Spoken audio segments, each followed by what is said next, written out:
रोज एक नई कहानी देखने के लिए चैनल को सब्सक्राइब करें और बेल आइकन दबाना ना भूलें। मीनल और उसकी सास आशा हॉल में बैठकर रात के खाने के लिए सब्जियां काट रही होती है। तभी उनकी पड़ोसन अलका मॉडर्न सी ड्रेस पहने और गोल सी टोपी लगाए लहराते हुए उनके घर आती है और उसे घर में ऐसे आता देखकर आशा कहती है, अरे अरे कौन बहन और कहाँ घुसी चली आ रही हो? मैं ना कहती थी तेरी अखियन पर बुढ़ापे का असर हो रहा है। अरे आशा तुम मोहे ना पहचान रही, मैं अलका हूँ पगली, तेरी पड़ोसन। मुझे चाल ढाल देखकर तो समझ आ गया था, पर आज आपके हाथ में कुछ मांगने के लिए कटोरी नहीं है ना, इसलिए। अरे बहू कटोरी जा मारे ना लाई, क्योंकि मैं कछु मांगने ना बल्कि देने आई रही। है? क्या कहा आपने? सासू माँ सुना, आंटी कुछ मांगने नहीं बल्कि देने आई है। ना ना मैंने कहाँ सुना, मैं तो बहरी हूँ। इतनी नौटंकी करने लगी है, सब्जी काट और तू देने क्या आई है? जा मेरे घर की चाबी हैगी, वो मैं बच्चन के साथ 3 दिन के लाने गोवा जाऊँ हूँ समुंदर किनारे। अच्छा तभी कहूँ ये चटकदार कपड़े और टोपा लगाए बूढ़ी घोड़ी लाल लगाम क्यों हो रही है? वैसे अभी मेरे पास बखत ना है गो, ट्रेन छूट जाएगी, मैं चलती हूँ। इतना कहकर अलका वहाँ से चली जाती है। तभी मीनल गुस्से में चाकू से तेज तेज सब्जियां काटने लगती है और आशा कहती है, अब तुझ में कौन सी आत्मा घुस गई? आराम से काट ले सब्जियां, इनका कीमा क्यों बना रही है?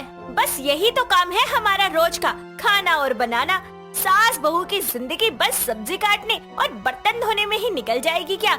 माँ जी, मैं आपसे एक सवाल पूछूं, क्या आपका मन नहीं करता अलका आंटी की तरह कहीं छुट्टियाँ मनाने जाए? अरे अब इस उम्र में कहाँ घूमने जाऊं? और मन भी करेगा तो कौन लेकर जाएगा? मानव, अरे उसको तो काम से फुर्सत नहीं मिलती, तो कैसे कह सकती हूँ उसे? अच्छा जी, मेरी चुगलियाँ करने लगे तो आप इतना नहीं सोचती, घूमने जाने के लिए आप इतना सोच में पड़ गई। सासू माँ देखो, अगर आपको नहीं जाना तो मुझे ही भेज दो। अरे मैं चली जाऊंगी अपने पति के साथ, वैसे भी मैं अपने हनीमून वेकेशन पर नहीं गई थी। कितना चप्पड़ चप्पड़ करती रहती है, मुंह चलाने से पेट नहीं भरेगा, जल्दी जल्दी हाथ चला। मानव ऑफिस से आता ही होगा, मैं पूजा कर कर आती हूँ। इतना कहकर आशा वहाँ से चली जाती है और मीनल गुस्से में चाकू जमीन पर पटक कर वहाँ से निकल लेती है। अगली सुबह नाश्ते के समय मानव कहता है, मीनल फोन तो देना, देखूं जरा मेरी महाबलेश्वर की टिकट कंफर्म हुई कि नहीं। महाबलेश्वर? वहाँ तो लोग वेकेशन में जाते हैं, तुम वहाँ क्या करने जा रहे हो? वहाँ मेरे बॉस ने कीर्तन रखा है तो मंजीरा बजाने जा रहा हूँ, चलोगी? हद हो गई, ऑफिस के काम से जा रहा हूँ। हाँ तो इसे भी ले जा अपने साथ। अरे माँ, मैं वहाँ छुट्टियाँ मनाने नहीं, काम करने जा रहा हूँ। इसको ढोकर कैसे ले जाऊँ? और मान लो ले भी गया तो क्या फायदा, मैं वहाँ काम में बिजी रहूंगा ना। अरे तो सासू माँ को भी ले चलो ना, मैं क्या तुम्हारे बिना अकेली हांटती रहूंगी? सासू माँ होंगी तो मुझे कंपनी मिल जाएगी। ओहो, बारात में जा रहा हूँ क्या जो सबको साथ ले चलूं? आप दोनों को छुट्टियाँ मनाने का इतना ही मन है तो साथ में क्यों नहीं चले जाते? मेरे साथ जाने को क्यों मर रहे हो? ठीक है रहने दो, कोई नहीं जा रहा आपके साथ, हम सास बहू अकेले ही चली जाएंगी। इतना कहकर मीनल वहाँ से चली जाती है। 2 दिन बाद जब मानव सामान लेकर महाबलेश्वर जाने के लिए निकल जाता है तो उसके कुछ देर बाद दोनों सास बहू टिप टॉप अपना अपना सूटकेस लिए हॉल में आती हैं और मीनल कहती है, तो सासू माँ सब कुछ पैक कर लिया ना? पैक तो कर लिया बहू, लेकिन हम सास बहू अकेले इतनी दूर नैनीताल कैसे जाएंगे? ओहो सासू माँ, आप चिंता मत करो, मैंने अपनी दोस्त से टिकट बुक करवाते टाइम सब कुछ पूछ लिया था, और फिर कब तक हम मानव के भरोसे वेकेशन पर जाने के लिए मरते रहेंगे? हाँ ये भी है, लेकिन फिर भी एक बार मानव को बता देते हैं ना। एक बार हम नैनीताल पहुँच गए फिर बता देंगे मानव को। दोनों सास बहू सामान पकड़े घर से निकल ही रही होती है कि तभी मानव अपने बॉस के साथ घर आता है और उसे देखते ही सास बहू अपना अपना सूटकेस सोफे के पीछे सरका देती है। माँ, ये मानव वापस क्यों आ गए? कुछ भूल गया होगा शायद, पूछ पूछ। अरे मानव, आप वापस आ गए, और ये कौन? हाँ मीनल, माँ ये मेरे सीनियर मिस्टर महेश हैं। कल की मीटिंग के लिए हम घर से काम करने वाले हैं। क्या? पर क्यों? मतलब तो वापस क्यों आ गया, ये नहीं बताया। हाँ, वो महाबलेश्वर जाना कैंसिल हो गया क्योंकि क्लाइंट कल ही यहाँ आ गए थे, इसलिए। नमस्ते, आप लोगों को देख के ऐसा लग रहा है कि आप लोग कहीं जा रहे थे, कहीं मैं गलत टाइम पे तो नहीं आ गया? अरे भाई साहब, बहुत गलत टाइम पर आए आप, वापस जाओ और मेरे इनको भी लेकर जाओ, वरना हमारी ट्रेन छूट जाएगी। हाँ वो हम सास बहू पड़ोसी के यहाँ कीर्तन में जा रहे थे। बेटा बैठो, बहू जा चाय बना ला। इतना कहकर दोनों सास बहू एक दूसरे को दुखी होकर देखती है, क्योंकि मानव के वापस आने से उनका नैनीताल का वेकेशन प्लान धरा का धरा रह जाता है। समय बीतता है। एक शाम आशा मार्केट से सब्जी लेकर घर लौट रही होती है। बस फिर क्या था, उसके एक हफ्ते बाद दोनों सास बहू मानव को बिना बताए उसकी गैर मौजूदगी में सामान लिए एक प्राइवेट गाड़ी से गोवा पहुंच जाती है और बीच पर घूमते हुए समुद्र को देखकर आशा कहती है, देख बहू, कितना सुंदर नजारा है। समुद्र किनारे ठंडी ठंडी लहराती हवा मन को बड़ा सुकून दे रही है। सच में सासू माँ, इतने दिनों बाद अपने मोहल्ले, अपने शहर से दूर इस बीच के किनारे आकर बड़ा अच्छा लग रहा है। बस एक ही बात का दुख है। क्या कि तू अपनी सास के साथ छुट्टियां मनाने निकली है? ना ना ना, इस बात की तो मुझे आपसे ज्यादा खुशी है।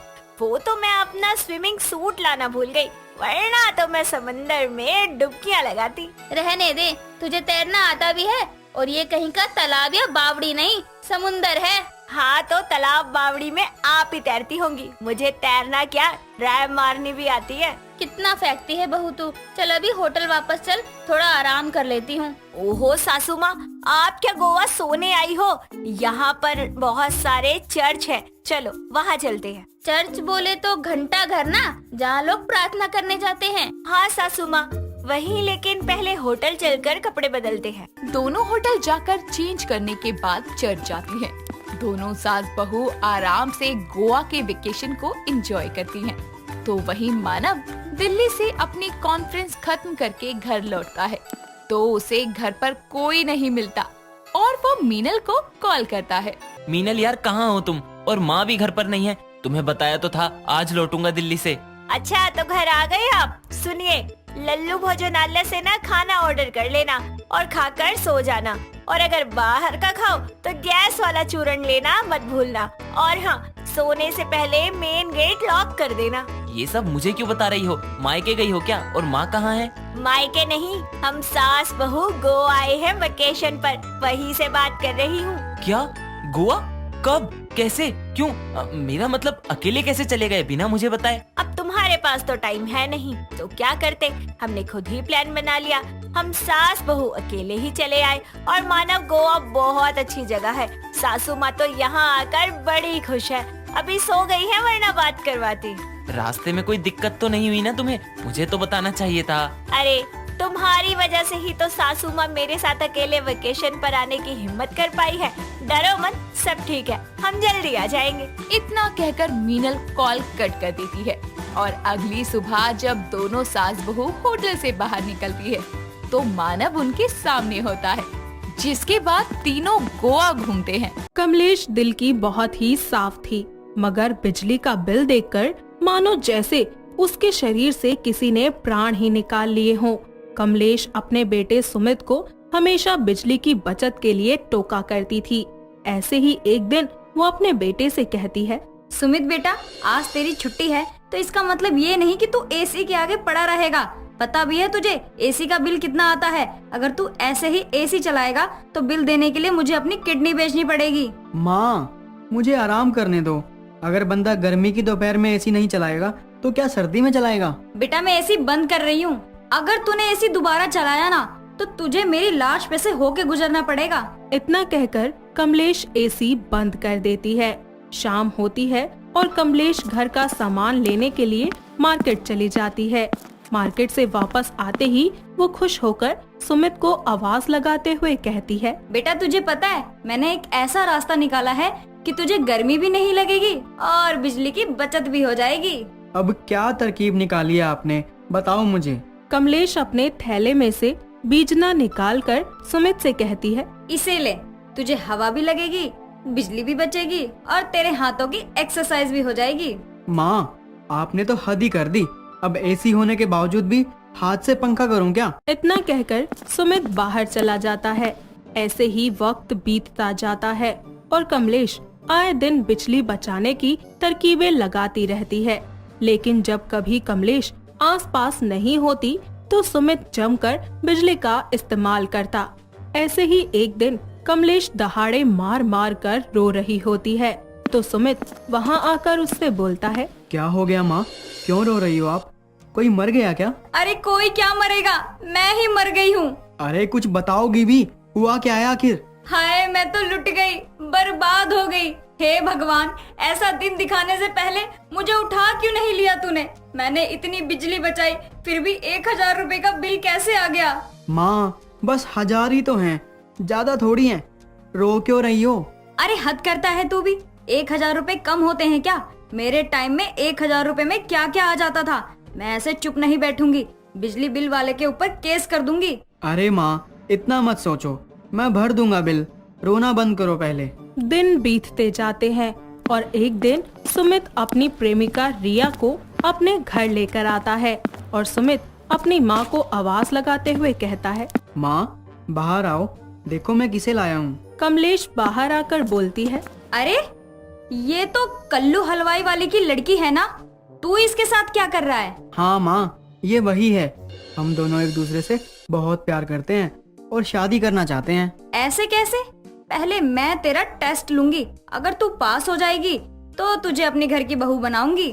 ठीक है माँ जी, जैसा आपको सही लगे। अच्छा ये बता, अगर तेरे घर पे रिश्तेदार आए और सारा दिन फालतू में एसी, टीवी, पंखा ये सब चलाएं, तो तू क्या करेगी? माँ जी तो मैं एसी का तार ही काट दूंगी, ना रहेगा बांस ना बजेगी बांसुरी। वाह बेटी वाह, सच में तू मेरी घर की बहू बनने के लायक है। सुमित, तूने जिंदगी में पहली बार कोई अच्छा काम किया है। कमलेश बहुत खुश हो जाती है और दोनों को गले लगा लेती है। उन दोनों की शादी भी वो बड़े ही धूमधाम से करवा देती है।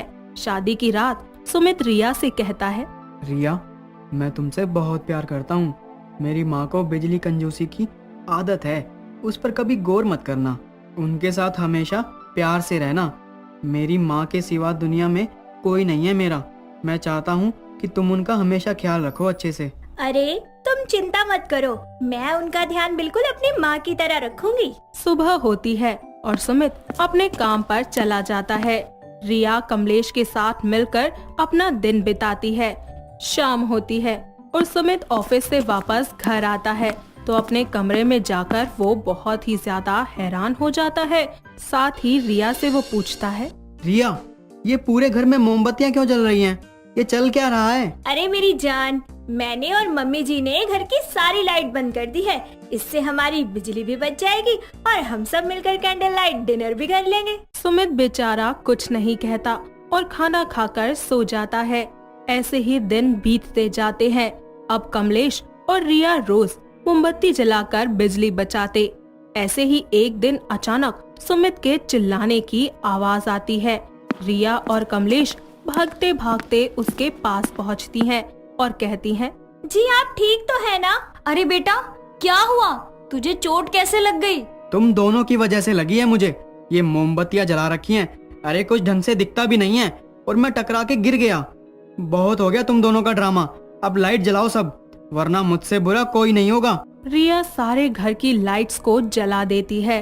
अगले दिन कमलेश बहुत ही ज्यादा उदास होकर अपने कमरे में बैठी होती है कि तभी रिया वहाँ आकर कहती है। माँ जी क्या हुआ आपको? आप ऐसे उदास क्यों हैं? आप जानती है ना मैं आपको उदास नहीं देख सकती। उदास ना हूँ तो क्या करूँ बहू, ये सुमित भी ना बिजली बचाने ही नहीं देता मुझे और बिजली बिल बहुत सारा हो चुका है, तो क्या स्वर्ग से उतर के इसका बाप बिल भरेगा? माँ जी अगर आप बुरा ना मानो ना तो मेरे पास एक फैंटास्टिक आइडिया है जिससे हम बिजली भी इस्तेमाल करेंगे और हमारा बिल भी नहीं आएगा। हाँ हाँ बहू बताना, नेक काम में देरी कैसी?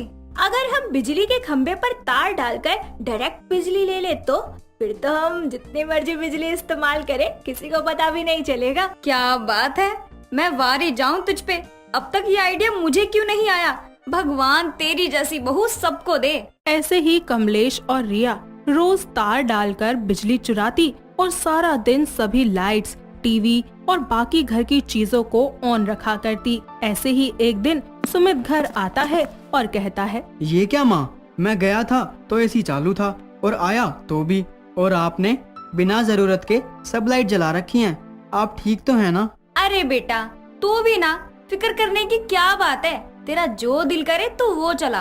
पर माँ, आपको पता भी है कि बिल कितना आएगा। बेटा तू छोड़ ना ये सब, मैं और बहू है ना, हम दोनों मिलकर कर लेंगे। अपनी माँ और बीवी की बातें सुनकर सुमित खुद से बोलता है, यार सुमित, कुछ तो गड़बड़ है। देखना तो पड़ेगा कि आखिर ये सास बहू की टोली क्या कांड कर रही है। अगली सुबह तेज बारिश का मौसम होता है और सुमित सोचता है, यार बारिश आने वाली है, क्यों ना घर से बाहर निकल जाऊं और काम पर जाने की बजाय छुप के देखूं कि ये लोग करते क्या हैं। सुमित काम पर जाने के बहाने घर से निकल जाता है और छुपकर उन दोनों को देखने लगता है कि आखिर कमलेश और रिया घर में करते क्या है। इतने में ही रिया और कमलेश चोरों की तरह एक तार हाथ में लिए अपने घर के बाहर निकलती हैं और बिजली के खंबे की तरफ बढ़ती हैं। साथ ही सुमित ये सब देखकर हैरान हो जाता है। फिर जैसे ही उसकी माँ तार डालने वाली होती ही है तो वो उन्हें रोककर उनसे कहता है, आप लोग पागल हो गए हो क्या? ये क्या कर रहे हो? बिजली है ये, अगर आप लोगों को करंट लग जाता तो पिताजी की तरह स्वर्ग सिधार जाते आप भी। या आप लोगों ने एक बार भी नहीं सोचा कि अगर बिजली डिपार्टमेंट को पता चला कि तुम लोग ये सब कर रहे हो तो कितना जुर्माना देना पड़ेगा और जो बदनामी होगी वो अलग। बेटा सुमित, मुझे माफ कर दे, मुझसे गलती हो गई। मैं बिजली बचाने के चक्कर में अंधी हो गई थी और बहू को भी इस चीज में घसीट लिया मैंने। कोई बात नहीं माँ, मैं आपसे वादा करता हूँ हम सब बहुत संभाल के बिजली का इस्तेमाल करेंगे ताकि आपको ऐसा कुछ ना करना पड़े। तीनों वापस अपने घर आ जाते हैं और खुशी खुशी बिजली का सही इस्तेमाल करके अपने जिंदगी की दोबारा एक बार फिर शुरुआत करते हैं। जन्नत एक बेहद घमंडी पैसे वाली लड़की थी। रंग रूप में काली होने की वजह से उसको कई बार शर्मिंदगी का सामना करना पड़ता था। उसकी माँ अनुराधा और पिता मुरारी प्रसाद उसके इस चिड़चिड़े स्वभाव से बेहद परेशान थे। दूसरी तरफ जन्नत अपने काले रंग को छुपाने के लिए हैवी मेकअप का सहारा लिया करती थी। एक दिन कॉलेज पार्टी में जन्नत हैवी मेकअप के साथ बंद गले की एक ड्रेस पहनकर कॉलेज पार्टी में जाती है, जहां उसको देखकर सब लड़के उसके दीवाने हो जाते हैं। उन्हीं में से एक मानव नाम का लड़का बोलता है, अबे यार, ये पटाखा कौन है? क्या चीज है यार, भगवान ने इसको बड़ी फुर्सत से बनाया है। मानव की ये बात पास खड़ी जन्नत की दोस्त आरुषि सुन लेती है, जो उसके पास जाकर उसे बोलती है, जिस लड़की को देखकर उसकी तारीफों के पुल बांध रहे हो ना, मैं उसकी दोस्त हूँ। और हाँ, जो वो दिख रही है वैसी वो बिल्कुल भी नहीं है। अरे साफ साफ बोलो ना, कहना क्या चाहती हो? यही कि ये सुंदर सी दिखने वाली लड़की बेहद काली है। अपने काले रंग को छुपाने के लिए 2.5 किलो मेकअप लगाती है। अब भी इसने यही किया हुआ है। यकीन ना हो तो इसके पैर देख लो। ऊपर से नीचे तक कहीं भी जन्नत का काला रंग नजर नहीं आता, सिवाय उसके पैरों के। मानव उसके पैरों पर नजर घुमाता है तो उसको जन्नत की सच्चाई पता लगती है। तभी मानव बाहर से एक पानी की बाल्टी लेकर आता है और सबके सामने जन्नत के मुंह पर पानी की बाल्टी से पानी डाल देता है। पानी की वजह से जन्नत का सारा मेकअप धुल जाता है और उसका काला चेहरा सबके सामने आ जाता है, जिसे देखकर वो गुस्से से बोलती है, हाउ डेयर यू, तुम्हारी हिम्मत कैसे हुई मेरे ऊपर पानी फेंकने की? तुम देखना अब मैं क्या करती हूँ तुम्हारे साथ। इतना कहकर जन्नत अपने पापा को कॉल लगा के सारी बात बता देती है, जिसके कुछ देर बाद ही वहाँ खड़े मानव को प्रिंसिपल का कॉल आता है और वो उसको कॉलेज से निकाल देते हैं। तभी गुस्से में तिलमिलाता हुआ मानव बोलता है, पैसों के दम पर मुझे कॉलेज से निकलवाया ना, पर याद रखना तेरा ये काला चेहरा काला ही रहेगा। कल्लो माई, तेरा पैसा भी तुझे गोरा नहीं कर पाएगा। इतना कहकर मानव वहाँ से चला जाता है और जन्नत भी गुस्से में अपने घर आ जाती है और सोफे पर बैठते हुए अपने नौकर को आवाज लगाते हुए कहती है, अबे ओ गिरधारी कहाँ मर गया? जल्दी आ, पानी ला मेरे लिए। गिरधारी लाल पानी लाते हुए बोलता है, एक तो ये जन्नत मैडम की ना तो शक्ल है और ना ही सूरत, बस मालिक के पैसों और प्यार ने सर चढ़ा रखा है। इससे अच्छी तो मेरी मंगला है। छोटी मैम साहब, ये लीजिए पानी। इतनी धीरे धीरे क्यों चल रहा है? लकवा मार गया तेरे पैरों में? नहीं मालकिन, बस आ ही रहे थे। जन्नत देखती है कि उसके पापा किसी लड़के के साथ में घर आए हैं और वो जल्दी से अपने कमरे में जाती है, जिसके कुछ देर बाद में वो वापस मेकअप करके सबके सामने आती है। उसके आने पर उसे उसके पिता बोलते हैं, अरे बेटी, आ गई तुम, इससे मिलो। ये मेरे दोस्त का बेटा है वरुण, और वरुण, ये मेरी बेटी है जन्नत। हेलो जन्नत, नाइस टू मीट यू। वैसे आप बहुत खूबसूरत दिख रही हैं। Thank you. वैसे आप भी कुछ कम नहीं है। दोनों एक दूसरे से बातें करने में बिजी हो जाते हैं। ये देख जन्नत की माँ खुश होकर कहती है, हमारी बेटी कितनी प्यारी लगती है ना, ऐसे प्यार से बात करते हुए।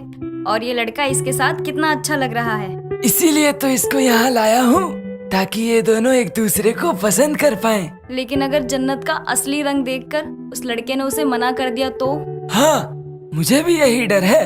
तभी मैं चाहता था जन्नत इससे अपने असली रंग के साथ मिले, लेकिन ये मेकअप करके बाहर आ गई। इसके बाद अक्सर दोनों का मिलना जुलना होता रहता है, जिसके बाद दोनों एक दूसरे को पसंद तक करने लगते हैं। जन्नत कभी भी वरुण के सामने बिना मेकअप के नहीं आती। ऐसे ही एक दिन दोनों शॉपिंग करके घर आते हैं। तब जन्नत अपने नौकर को आवाज लगाती है। कुछ देर तक कोई नहीं आता तो जन्नत चिल्ला कर बोलती है, कहाँ मर गए सबके सब? मंगला, गिरधारी, कहाँ हो तुम दोनों? इतने में ही मंगला भागी भागी आती है, जिसे देखकर जन्नत बोलती है, कहाँ मरी पड़ी थी? और वो तुम्हारा निकम्मा पति कहाँ है? छोटी मालकिन, उनकी तबीयत खराब है, आप हमें बोलिए, हम काम करते हैं। इतनी देर से पानी मांगा हुआ है, वो तो लाई नहीं, और कहती हो काम करोगी। तुम दोनों पति पत्नी को ना बस मुफ्त का खाकर पेट फुलाना आता है। मंगला पानी लेने चली जाती है। तभी वरुण बोलता है, ये कैसे बात कर रही हो तुम इनसे? यार थोड़ी तो इंसानियत दिखाओ। ये लोग एक नंबर के कामचोर हैं। अगर आराम से बात करो ना तो सर पर चढ़ जाते हैं। पर किसी के मोटे शरीर को लेकर बोलना गलत है। किसी की कमियां उजागर करने की बजाय उनको वैसे ही एक्सेप्ट करो तो ज्यादा अच्छा है। मंगला पानी लेकर आती है। जन्नत पानी लेने के लिए आगे बढ़ती है, लेकिन उसका पैर फिसलने से वो पानी सीधा जन्नत के चेहरे पर गिर जाता है और उसका सारा मेकअप धुल जाता है। ये देखकर वरुण हैरान होकर बोलता है, तुम इतनी काली हो? मतलब अब तक तुम मेरे साथ मेकअप का नकाब पहने घूम रही थी? वो मैं बताने वाली थी। शोर सुनकर वहाँ जन्नत के माता पिता भी आ जाते हैं, जो ये सारा ड्रामा देखकर बोलते हैं, अरे जन्नत, ये तेरे चेहरे पे पानी किसने गिराया? मैं बताता हूँ।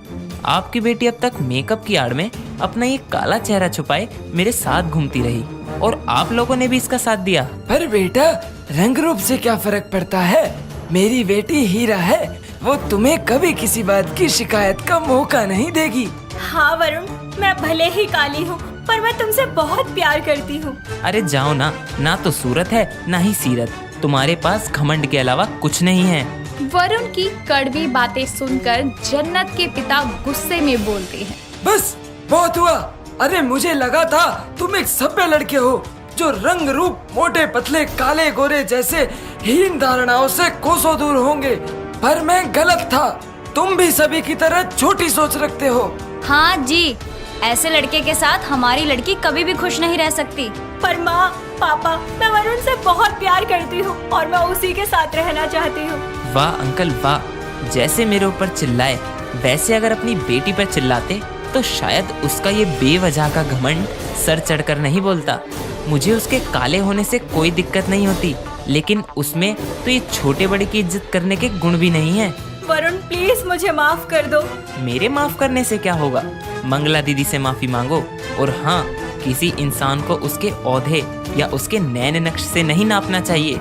तुमको कोई काला कहे तो तुमको बुरा लगता है, ऐसे ही मंगला दीदी को भी बुरा लगा होगा जब तुमने उनको खाने पर ताना मारा। मुझे माफ कर दो मंगला दी, आज के बाद मैं आपसे तो क्या किसी से भी ऐसे बात नहीं करूँगी। कोई नहीं छोटी मालकिन, हमें बुरा नहीं लगा।